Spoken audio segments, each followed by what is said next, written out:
Welcome to the Keep It Spiritual podcast with me, Chris Meredith. I really hope you enjoyed the last episode talking all about the coronavirus from a spiritual point of view. And now that was with the lovely psychic and medium Anne Scholes. If you haven't caught up with it, make sure you go and check it out after this. We also have the Keep It Spiritual show, which is on YouTube right now. So on there, you can watch the podcast as well. And there's obviously other interviews on there. We've got the lovely editor of Soul and Spirit magazine, beautiful Rosalind Moody on there. I chat with her all about the magazine. And most recently, I've caught up with angel icon, the beautiful Lorna Byrne. So all you've got to do is search for the Keep It Spiritual show on YouTube right now.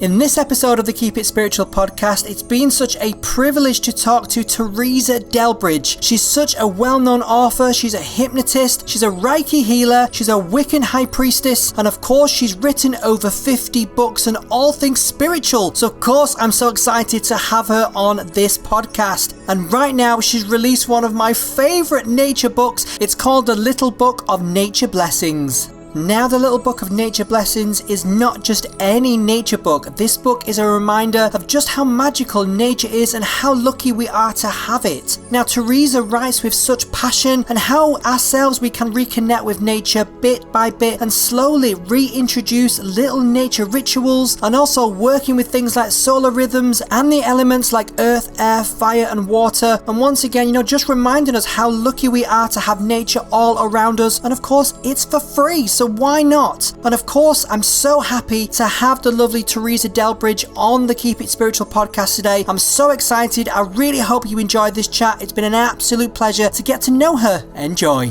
Teresa, it's great to be speaking with you today on the Keep It Spiritual show and podcast. First of all, how are you doing, Teresa? I'm doing really well, thank you, Chris. It's lovely to speak to you. Lovely to be on the show. I know that this is not a good time for the world, but there are good things about it. Really, really good things about it. I'm loving having this extra time.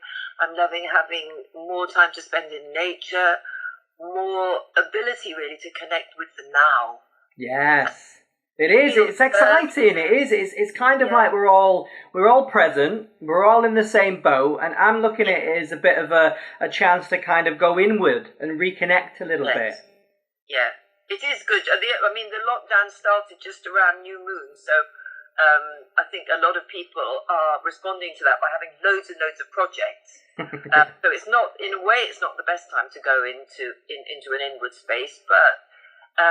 Nothing's black and white, and you can start off a project of going into your inward space that you kind of develop during the month, and it's quite inspiring, really. There's a lot of people are going to be writing novels, a lot of people are going to be doing paintings, and I think we're lucky now because we can connect like this. We don't need to, we don't really need to feel isolated. No, we don't. It's beautiful on a Monday morning getting to speak to, to yourself, Teresa. It's a joy. Yeah, it is. It's lovely. And I think there's so many people are being so kind and nice. Good. I've got an autistic son who, he's so sociable, and it's been really hard, which is, I know is not characteristic of autistics, but he sort of socializes in a very autistic kind of way. He's got this idea of how he likes it to be. And one of the people that because he's not allowed to go out for walks as much at the moment, and one of the lovely ladies that is his friend phoned up this morning and said, I've not heard Ben going by the house. Would he like to come for a walk with me? We can keep 10 feet distant, and we just walk the dog with me, keeping to the guidelines, because everybody's got to exercise. And I just thought, kind. Yeah. So much of that at the moment. There's a lot of kindness. It's definitely bringing the best out of people. It really, really is, Teresa. It really, really is. And what a great little story that is as well. Very heartwarming. Yeah. Very, very heartwarming. Well, yourself, Teresa, you've got a thriving, private practice that you have. You're a counsellor. You're a hypnotherapist. You're a Reiki master. You're a Wiccan high priestess. And of course, you've written over 50 books. Where do you find the time to do everything? I'm very conscious, and perhaps this is not necessarily a good thing. I'm very conscious of the value of time. I'm not a great one for sitting around. I mean, there are times, obviously, when I really relax and watch DVD. I'm loving watching Picard at the moment because I'm a bit of a Trekkie, so we're binge watching that. But it's just really by thinking of time as valuable and thinking, okay, what should I be doing now? I don't want to sit here any longer. I want to actually do something constructive. And in regard to writing, I just find that flows. And I think there are a lot of people that have got an ability that really flows. And it's finding it. And I'm lucky to have found that. So I can write. I write quite quickly. I write about things I really know. And I really enjoy writing. And when my boys were little, well, the two younger ones, one is the autistic one, and the other one is a little bit older. He's 24 now. But I'd write with him on my lap. Aww. And it was fine. It was okay for a while. It was just knowing his attention span. Then I put him on the floor, and he'd empty the bookcase gently. And I'd think, okay, I've written my 1,000 words. I've written my 2,000 words. So I'll leave that for the day. Yeah. That's nice, but like manageable chunks to get it done. I suppose that's a good way to do it. I think I'm a manageable chunks person. Mostly.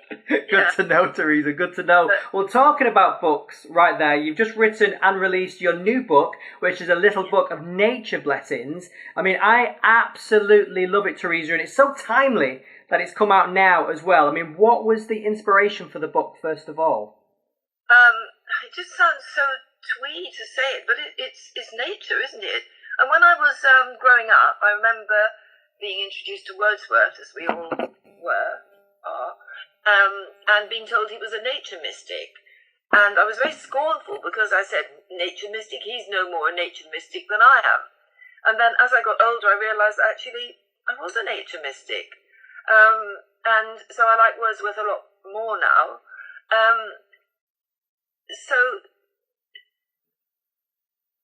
it's so simple that it's in a way it's hard. As I was writing the book, sometimes I felt a bit of a fraud because I felt, I'm saying this, I'm preaching to the converted, probably, stating the obvious, and yet sometimes the obvious is not so obvious.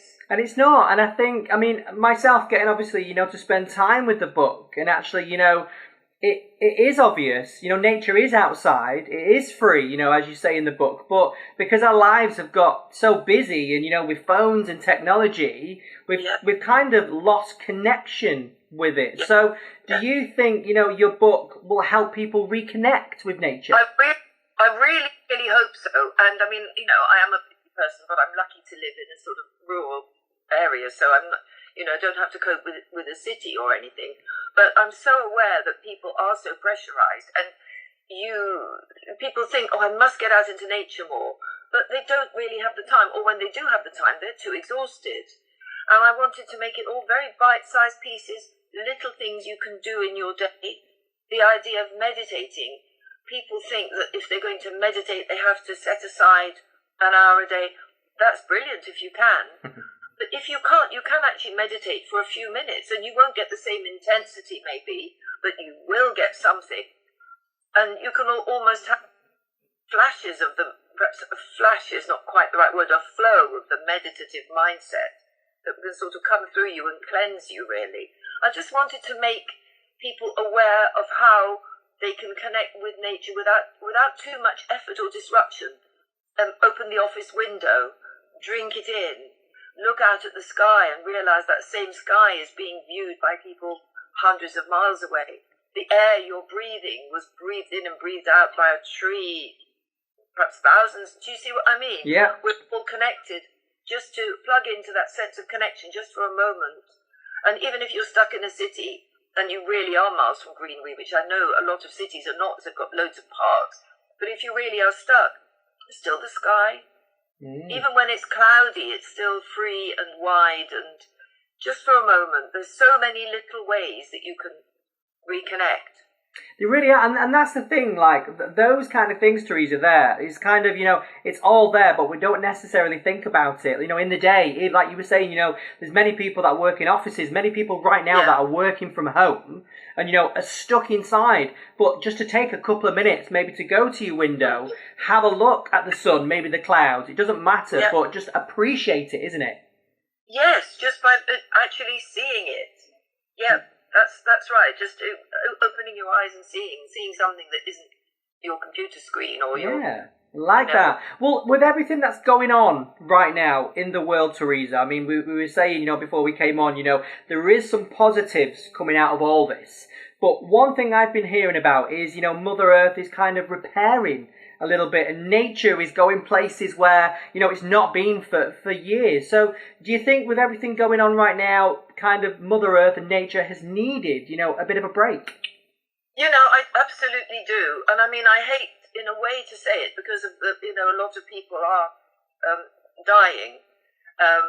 And I think, and what concerns me as well about it all is that I think because of the economic fallout, if you like, in poorer countries, more people will suffer perhaps from that than the virus. But I do really feel that nature is recovering. And as I go out and walk, I just get this feeling that I've gone back 30 years. Walking the dogs, there just seems to be an extra freshness, there's less noise. And it's a nice feeling. And also I do feel that the planet is giving up, perhaps a mother, because I am a nature worshipper, I'm a full-blown pagan. I kind of feel she's saying, hey, wake up. And, a lot of people are very scared about this, and rightly so, we've all got to be careful. But it's not the bubonic plague. If we act sensible and we support each other, we support the NHS, this is kind of like a wake-up call. Just respect the planet a bit and respect ourselves. Yeah, I'm totally with you, and that's what it is. And I know it is a bit unnerving, but it's that kind of thing. Good things are going to come. It's only a good thing that nature's coming back, and I feel like it's a really positive feel right now. I know, like you said, it's not great. People are losing their lives, but on the bigger scale of things, it's going to be better for us. I think it's been needed for a while. I think so. Yeah, I mean, I totally agree with you. And it does kind of feel we've got a bit of a wake-up call, a chance to make some real changes. And I think we need to remember that. You definitely do. I think such a good time. One of the things I say in my book is about journaling, which a lot of people, again, don't have time to do. But the act of writing something down, or if you're dyslexic, just recording something, anchoring that moment in your memory, honouring that moment and that experience, then you're going to be able to read that. If you're doing that during this period, you're going to be able to go back and read that and think, oh, yes, that was important. It definitely was. It was. And that's it. And within your book as well, I mean, one thing I connected with it, I mean, do you think, can connecting, with nature, can it lift, depression? Can it soothe anxiety? Can it really heal troubled minds? Absolutely. Simply yes. And again, it's a simple thing that's overlooked. Get out there. Somebody wrote, there's no problem that can't be solved by walking. I can't remember who it was. But it's not just the act of walking, and you could do walking meditation, by the way, you can meditate while you're walking, but it's being out and getting that sense, because I think one of the things that gets us down and makes us depressed is that sense of alienation, the logical mind being stuck in its sort of cavern of bone, if you like, and that's only one way of looking at existence. We're all connected. We're all connected in something that's spiritual and meaningful, and that is nature. And so you go out and you experience just because I'm a great believer in getting to the spiritual through the physical. And you go out and you experience all those sensations. You've got that lovely, solid feel of your feet touching the earth. You've got the scents and the shapes of the trees and the clouds and the bird song and all of these sensations anchor you in the moment, which paradoxically expands you into the universal. And it is very simple. It's open to us all. It's out there. just go out and benefit, because we've been told to go out. And if we go out and we're absolutely sensible, we don't, go up hugging people, we're going to be healthier. And go up and hug a tree. Or preferably, not so much hug a tree, but just sit under a tree with your backbone against the trunk and be in that tree's aura and just see what you experience. I'm going to do that. I'm going to do that, Teresa. Going to do it. Yeah. That sounds lovely, but it is kind of picking up what you feel. And one thing from the book as well, which you mentioned, which is all around us again, which is solar rhythms. But it's something that we don't pay much attention to anymore. But years ago, it was the way of life. So why do you think we've lost that connection there? Because we can, to some extent, because most of us no longer work the land. We don't have to think about seasonal stuff. We've got our supermarkets full of kumquats and whatever that have come from here, there, and everywhere.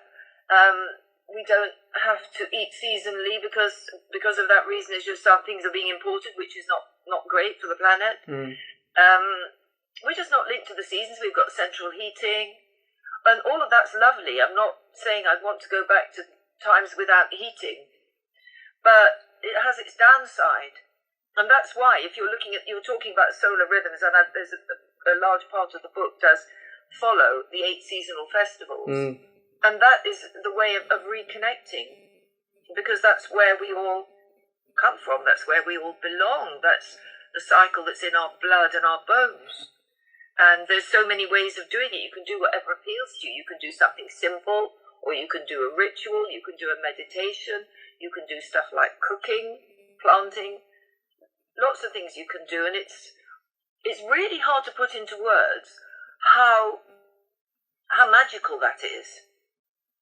That sense of being connected, being part of something, and that intensity of experience, and that feeling of gratitude and being gifted, it's all there. And it is all there, and that's one thing that's magical about, your book, The Little Book of Nature Blessings. It's, you're kind of telling us things that are there, but things that we've lost connection with. And, right now, it's a great opportunity to reconnect with Mother Earth and nature, and it's a fascinating thing to know that it is all there, isn't it? And it's there for us. It's there for us, and it's free. And it's just a ticket, a conduit, a way of getting to so many experiences. So I do hope people, when I've written a lot of books, this book I've written for Watkins was the only one where I was actually getting a proper book launch. And I couldn't go up to London. It was bless. just too late. But Watkins are a brilliant publisher, and so, I'm very happy to have written this book for them. And also thinking about it now, although I couldn't get up to my book launch, perhaps it was a jolly good time to launch this book, because people can get it online, don't shake hands with the postman, and read it and use it. So I really hope that people will be doing that. Not just because I want to sell the book, which I do, but because I really want people to experience. And I have to say that as a pagan, as a fully paid up member of the pagan club, as a Wiccan high priestess, the last thing we do is evangelize. It's very much against, Wicca, Druidry, I don't think they're really religions. They're more called spiritual paths. And obviously we believe passionately that we've got a message that's so important, but we don't evangelize. Having said that, I just want to make that sort of message available so that anybody who is remotely sort of sparked by it can find it and then use it in their own way. To be a pagan and to be a practicing, involved pagan, you do not have to be a Wiccan, you do not have to be a Druid. You don't have to be in anything. You can be in a group, you can be by yourself. It's a spiritual path to explore. And I would love to feel that people were being drawn to that. It's so inspiring and it's good for everything. It is. It really, really is. And it's very positive as well. I know it's spiritual, but it's a very positive way to live your life, which I absolutely love. Yeah. And it's got so many ramifications, because although we don't have dogma, we have a sort of rule which is harm none, and by that you mustn't harm yourself, and that actually sets you thinking. You know, without going into any moral issues here, there's no simple answer to that, harm none. You know, because it's not just about your people. Yeah. It's about animals. It's about plants. It's about you. It's about the whole collective. Yeah, totally get you there, Teresa, totally get you. Well, going back to the book a little bit, Teresa, as well, you talk about being moon aware, which I love as well, and you know that the moon's always there, but for me, I've always been drawn to it as well, but never understood it. So obviously you explain it a little bit more in the book, but how can we become more moon aware? Well, you start by taking note of the phases. You can look those up online, that they're in diaries and stuff. Have I got it in this diary? No, I've got several diaries. One of my diaries is very orientated towards moon and nature, and others aren't. But it's no problem finding out the moon's phases. You'll have time to do it now. We're in lockdown, unless you don't have time, unless you're one of the people that's very, very busy. But even so, it does not take long. Find out what the phases are, maybe look for the moon in the sky, and then start to notice a few things. Notice your energy level. Notice how hungry you are. Notice how your animals are behaving. Just be a little bit aware of what's going on in your mind. Obviously, if you're a woman, you've got your menstrual cycle. Does that tie up with the moon? And if you have time, then write down. I mean, in the book, I go into this a bit more. All the different categories of things you might just notice that change as the moon's phases progress. So you might feel a certain way at new moon and waxing moon, which traditionally is a time of increase, a time when if you're doing magic, you would do magical work to increase, make things bigger, to make them grow, to make them better. So this is a time of increase. Are you sort of more enthusiastic now? And just, as I say, we're starting off with new moon, and now I think moon is at her first quarter. I won't bother to look because it'll take too long. We're coming up to first quarter. We're going to have full moon next week. And then the moon starts to decrease in size. You see her later in the night. So full moon is up there at midnight. And then when the moon is really waning, she's kind of all pale and wan and lost in the dawn sky. You can write poetry about the moon. It's really inspiring. So just start by just being aware of the moon. Mm-hmm. And the moon's cycle takes about 29 and a half days. Okay. It's longer than a month. But there's more than one lunar cycle. The most obvious is the one from dark moon to dark moon, or full moon to full moon. But what you won't know about, and what you can't see by looking in the sky, is the moon's going through the astrological signs. And the interesting thing is the moon actually makes a round of the zodiac 13 times to a single time of the sun. So it sort of ties in with that number 13 that's considered to be a bit edgy. There are lots and lots of little things like that about the moon. But the important thing about the moon is it's pretty much scientific fact that the phases of the moon do influence different types of life. Some of it is statistical, some of it is in dispute, but some of it is verifiable, like the habits of bees.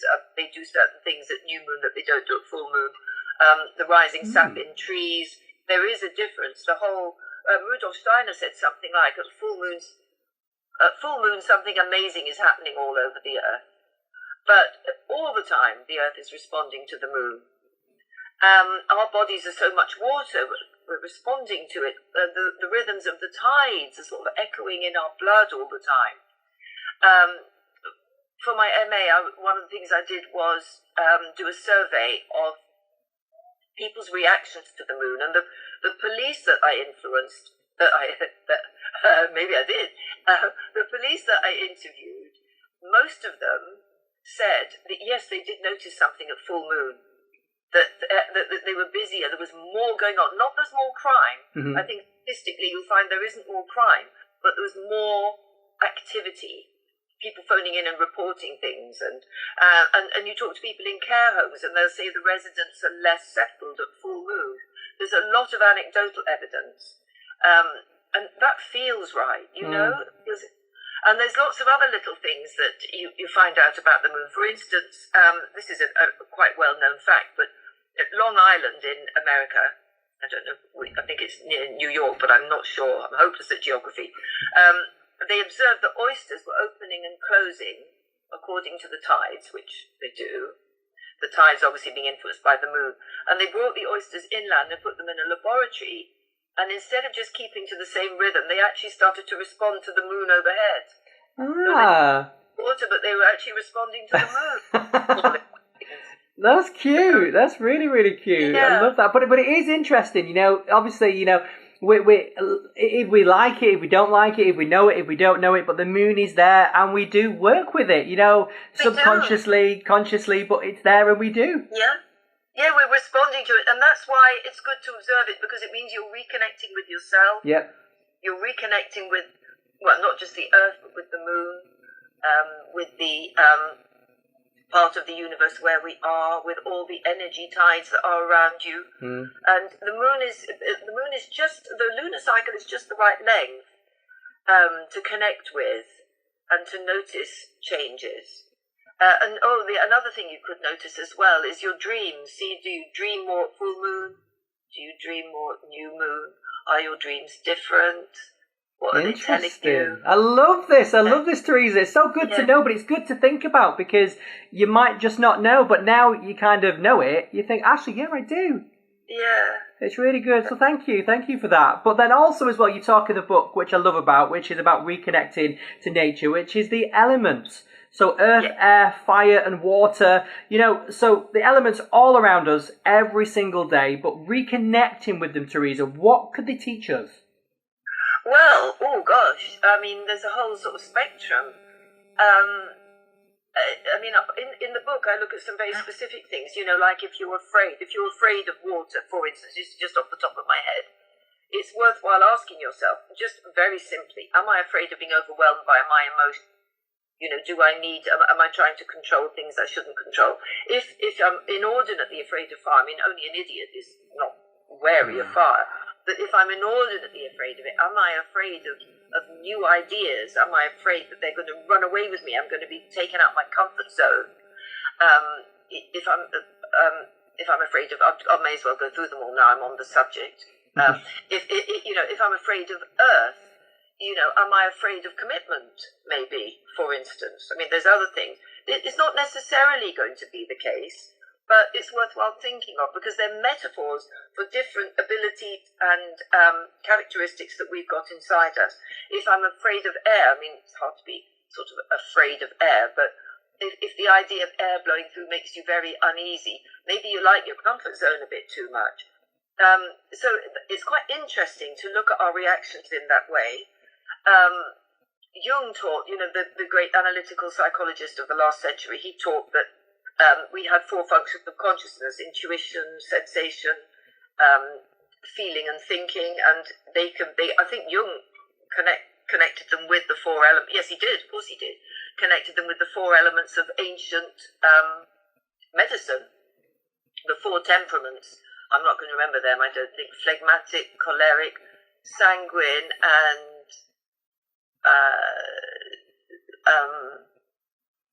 it's gone. Can't remember it. Okay. But anyway, it's easy to look that up. There's four humors. So it's a very ancient idea that we're all composed of these four humors. So in some way, shape or form, either psychologically or physically or both, we are connected to these four elements. And because of that, we can gain power and insight from working with them. We can use them in little informal rituals to connect with different parts of ourselves. We can use them to connect us more vividly with nature and fill our hearts with respect and worship. And in magical work, when you have a circle, a protective containing circle, that the four directions around the circle, as you probably know, that there's the four elements represented you can open a portal into their elemental realms and benefit from their archetypal energy and their gifts and their guardianship. It's I could go on forever, but really it's nicer to keep it down to a day-to-day level, really, where people can and it, far particularly, I think it's nice to bring that into our lives, because it's going on in our bodies all the time with combustion, but you don't see it. So it is quite nice to light a fire or just light a candle. It's part of the ritual. It is, but you appreciate it a little bit more as well, I think, sometimes. But it's like the book as well, Little Book of Nature Blessings. It's kind of bringing those simplicities of nature and letting us reconnect with them. That's how I kind of take the book in, and it's beautiful. So thank you for that, Teresa. And one thing I love in the book as well, you've got kind of like nature rituals we can do throughout it, and that's beautiful to do as well. So what was your inspiration for putting those rituals in the book? Oh gosh, I can't remember. I did. I mean, writing the ritual's not really that difficult. I mean, you're obviously aware of certain basics, and you're aware of the kind of things that might be at your disposal, and then you just sit and think, well, what do I want to evoke? And then you start to think of things, and anybody can do it. It doesn't have to be complicated. But are you asking how I thought those rituals up? Yeah, I mean, because for me, you talk about the sea and the oceans in the book as well, and there's a beautiful ritual there where, if you're near the sea, you're near the water, it's basically just like thanking the oceans and the sea, but it's something beautiful and quite magical to do. So I just wondered what your inspiration was for those rituals. I think the inspiration for the sea one was a long time ago when I was on the seashore, very deserted seashore in the north of Scotland, and I just wanted to do it. It was one of the nice things about being on the seashore. There were other not very nice things, that it was absolutely freezing cold, but I managed to switch that off for a bit and just to do that. And I think that I think people need to free themselves up. We all need to free ourselves up, but when you go out and you're starting to feel a connection, don't be afraid to follow that. I mean, I was talking about sitting with your back to a tree, which is, I guess, not quite a ritual, but maybe if you decided to bring your tree a little phial of spring water, the tree's roots are going to be finding their own water, but just that little ritual to say, I'm honouring you. I think you'll find that for all of us, little things, I mean, making a daisy chain, that's kind of like a little ritual. Most of us have done that when we were little. Just make sure that any little rituals or practices, that they don't actually harm anything and that you don't leave anything. Because as pagans, we can be a bit naughty. We can leave bits of incense, which arguably perhaps isn't harmful, but you don't want to go to someone else's remnants. If you're visiting a beautiful tree, you don't particularly want to see that lots of other pagans have been there and have left stuff not quite in harmony. So I would just say, be careful what you do. I mean, you can pick daisies, because I'm a great one for asking a plant if you can pick things, but many plants are very generous, and you're doing it with respect. You're not going to kill the plant, and you're using it in a positive way, but be very, very careful what you cut, what you use, what you do, but enjoy nature, because she wants to be enjoyed. She does, and she will with your new book as well. It is beautiful, and they'll work hand in hand. So, yourself, Teresa, how would you say nature has inspired you throughout your life? Just in every way, I suppose. I mean, at the moment I'm starting yet another novel, because although I've written lots of non-fiction, I haven't had a novel published yet. And just as I'm out walking, all these words come to me, all the things I want to say, the ideas, just by being there. How she inspired me. It's just that intensity of experience. And obviously I've been fortunate enough to be in some amazing rituals with some amazing people, and done some wonderful, quite spontaneous things, dancing on May Day or at Lunasar, and being in wonderful countryside while we're doing it. It's just by opening your heart to wherever you are. And if you're a words person, I guess you're going to find poetry is coming to you, or words. If you're a person who paints, you're going to find loads of inspiration for that.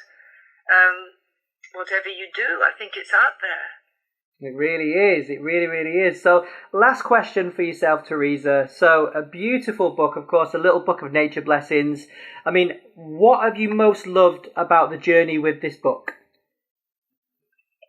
Well, the idea that I'm actually talking to people specifically for non-practitioners, and the idea that I was just talking to people who are going to have their lives slightly altered by the book. Because whenever I've written anything, I always feel there's no point preaching, there's no point talking if nobody's going to listen. There's no point being abstruse and complex. There's no point trying to introduce ideas that are, not going to be helpful. I really want to write stuff that's going to be inspiring, it's going to be uplifting, it's going to be quite accessible. And I really like that feeling that when I'm writing, I'm talking. And I'm actually able to just ignite something, just move something on a bit, open somebody's mind a bit, give a spark to their spirit, make them feel a bit better. It's just a nice feeling to be able to do that. And, just sitting at my desk, I mean, obviously, as we've been talking about, I love drawing inspiration from nature. And particularly, we've got some woods in Wales that we can't really visit at the moment, sadly, but I get very inspired down there because I'm away from everything. But just sitting at my desk, I can go in my mind to all the places I've been and really summon it and try to take the reader a part of the way there. But people can go their own way. It's there for everybody. It's one of these open mysteries. It's just there for everybody. And I just hope more people will find it. And what I really feel, and I'm glad I reminded myself to say this, I feel that the kind of things I'm writing about in the book are the spiritual equivalent of what Greta Thunberg, is that her name? Greta, yep. The one young woman who's so militant for the environment.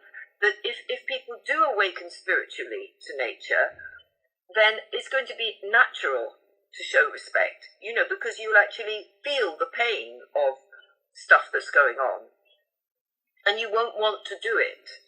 And it put a natural break on a lot of the things we do that we don't need to do. And so I really feel that she's got the practical message, and I've got the spiritual one. Well, I and many others, but I really do see it as that. It's so important. And if you wake up to the beauty, if you wake up to the fact that Earth is goddess, which I think is a nice way to put it, you're not going to want to treat her badly. Mm. She's too beautiful, she's too good to you, and she's too powerful. Just show a bit of respect, benefit, and behave and enjoy. Thank you so much, Teresa. Absolute pleasure. I could speak to you all day. Thank you so much, darling. Thank you. Thank you. It was such an honour to talk with Teresa and hear her journey as well, and find out all about her connection with nature and how we can all bring nature into our lives again. And one of my favourite books as well. Remember, that name of that book that you need is A Little Book of Nature Blessings. Go and get it. Now, to find out more about the lovely Teresa Dellbridge, just head to www.teresadellbridgewellbeing.co.uk and everything will be there.